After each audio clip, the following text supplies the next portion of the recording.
I'm just whatever the managers is on. You get me? And right now, there's no point in me panicking. There's no point in me getting pissed off. I just been looking at it, thinking, you know what? It's you have to trust the manager in it, and we have to just trust where it goes. But for me, I look beyond Ten Hag in it. I look at the Myrtle Madness crew in it. You get me? That were telling me that this is going to be a madness summer. If the feeling that they thought that the Ragnick was better, the people that were saying Ragnick was talking a lot of shit. You get me? Like, I remember them people, man, that were saying Ragnick don't know nothing, etc., etc. Wasn't certain man saying that you shouldn't be allowed to do press conferences or something? Yeah, exactly. You know what I mean? Certain man were talking like that. He shouldn't come out and publicly say things. He should keep it in house. Well, this is the reason why. You should put out in public, because the board behind the scenes don't know what they're doing. You know what I mean? So I try and look at them issues rather than our manager who's come in with a lot of shit, man. You get me? We got players here from the fucking Mourinho, Fergie era, players that have just left from the Moyes era. Yeah. You get me? Only just left from the Moyes era. So and certain players that are still not left, in terms of we can't get rid of them in it because they cost too much. And really, what have they shown to be a 30 million player? You can't loan them out because the club think, you know what, we're just going to be prolonging our problem. So I just feel like for me right now, it's beyond the manager in it, because at the end of the day, we just got a load of shit in it. He's having to piece it together in it and find out what he can do best. So he's learning, man. You get me? He's learning, bro. So we just gotta be patient, man. That's all I can say to United fans. Just be patient, because you can't really get angry because it's like he's gonna be here, innit? You know? Yeah. So I don't know what you're thinking, bro. But you know what it is? When I'm looking at this, where I'm looking at this Man United project is that the manager obviously knows long term the targets he wants. Also, he knows the football he wants to play. People can't be saying that they can't be saying they're gonna back the manager and then fucking going mad right now. Like, it doesn't make sense. It's only been one game. It's only been one game. Like, even with the Rabiot situation, there's been reports here that he's spoken directly with Rabiot. I did say so. that. So if he's spoken to Rabiot directly and he's told Rabiot what he wants from him, then why have you, man, got an issue with the Rabiot signing, bro? Because at the end of the day, as much as you might not like Rabiot or not rate him, if you're backing the manager and the manager wants him, then, bruv, give the manager a chance and give Rabiot a chance to show you what he can do under this manager. Then if it doesn't work out, then you can question the manager. But until he's given the opportunity, like, you just simply, bruv, like, what can you say, bro? So what is it? Like, you're turning on the manager already? No. I think naturally, you know what I mean, you could be underwhelmed by it. But I think the more you look at it, it's like but get over it. Yeah, that's what I'm saying to you. You have to, and you have to look at it from what happened beforehand in terms of Ed Woodward's aspiring signings that didn't fit what the manager was meant to do. So it's almost like you're buying a player that doesn't want to be there, innit? Or the manager doesn't want him. I'd rather not have that. I'd rather have at least the manager pick what he wants, and he kind of says, you know what, this is my player, go and get him. Because there's no trust, bro. This man, how can you not trust a director of football who's meant to be good at what he does? Well, supposedly, because I think it's jobs for the boys, isn't it? Like, this man is a guy, by the way, John Murtaugh, who's being recruited from within. So he's not specialized in his job role. So he's thinking, hold on a minute. I had Van der Sar, Overmars, who are specialized at their roles. So I've got to work with my man, John Murtaugh. Oh, you know what, then? I'm just going to demand what I want, because you guys haven't got a good track record. You guys haven't got, you know what I mean, what I would call as a world-class CV. You haven't. So at this minute right now, he's picking Rabiot.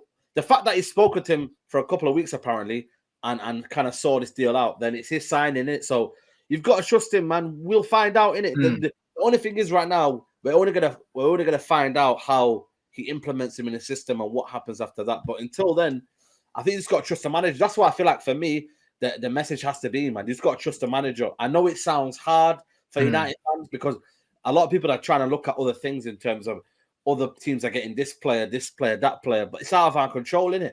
Right now, you just have to trust the manager and confident that De Jong comes. Like, I see people try to rattle me and that. I say De Jong's not coming, and that. I just people putting out today, De Jong, Chelsea, and this, that, and the other, and now they're close and all this bollocks. Nah, bro. Whatever, bro. Do you know what I mean? Whatever. That's all I'm saying. When De Jong actually signs for Chelsea and he's holding up the scarf, that's when I'll believe he's going to Chelsea, and not That's it, before exactly. then. Facts. And not before then. Do you know what I mean? Why would I believe that before then? What? Because some journalist is saying it, bro. That ain't even that reliable, bro. Do you know what I mean? They just hit and miss fucking ITKs, bro. It doesn't make no sense, bro. Yeah. Barcelona right now, are rattled. They're rattled, bro. Like to the point where they're saying if they don't sell De Jong by the weekend, they can't register some of their players, and they might have to get rid of them. Bro, that's what I'm saying. That's why I'm like, yo, we have to be all over this Kessie deal, man. I'm looking at the Kessie one. I'm thinking, let's go and snipe him. You know what I'm saying? They're in a mess, man. Bro, Man United should have been in for Kessie anyway. And that's my thing, bro. Do you know what I mean? That's my thing. I think Barcelona, are trying to speed up the process of getting rid of De Jong. So they're saying that the deal's close. You know, like that. That's what I believe, because they know that they need to get rid of him, bro. I don't believe, that the deal is close. I don't. You know what I mean? I believe that De Jong is saying, I'm not leaving, bro. And they're just trying to force, man. Yeah. That's what it's always been, though. That's just it. It's always been about the wages. Do you know what I mean? Because the funny thing is, look at that, bro. Like Chelsea want both De Jong and Aubameyang. Didn't Chelsea manager come out literally the other day and say midfield's not even a priority, bro? Yeah. Out of his own mouth. Yeah. But my thing, do you know what I mean? It's always been about the money, though. It's always been about the money for Frankie De Jong.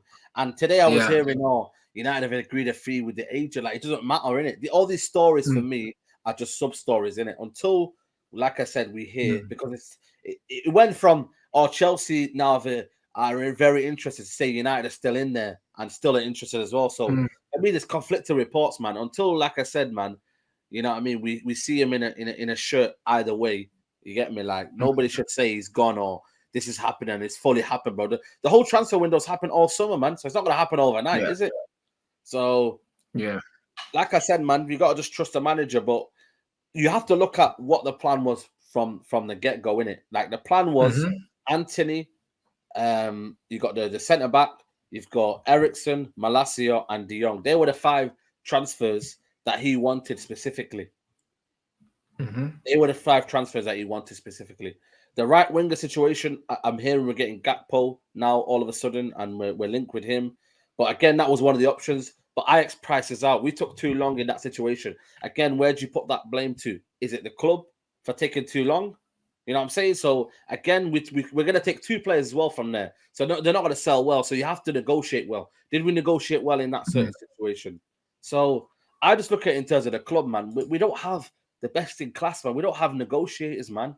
We don't do it like other clubs, man. Yeah. That's where the problem is, man. Until you get that world-class facility and you have people who are good at their job, bro, the manager's always going to be tied behind his back, man. And you know what I mean? He can't work. He can't run, man. He had Van der Sar and Overmars, man. Them man were working for him. Yeah. You feel me? Yeah, fact. That's it. And like, guys, it's the same stuff. Meeting with De Jong's agent. Bruv, what's the need for a meeting? Yeah. We know what Barca's stance are. Barca's stance is take a pay cut or leave. Why do they need another meeting with Barca's? Like, do you know what I mean? Like, the thing is nonsense. This is just getting played out now.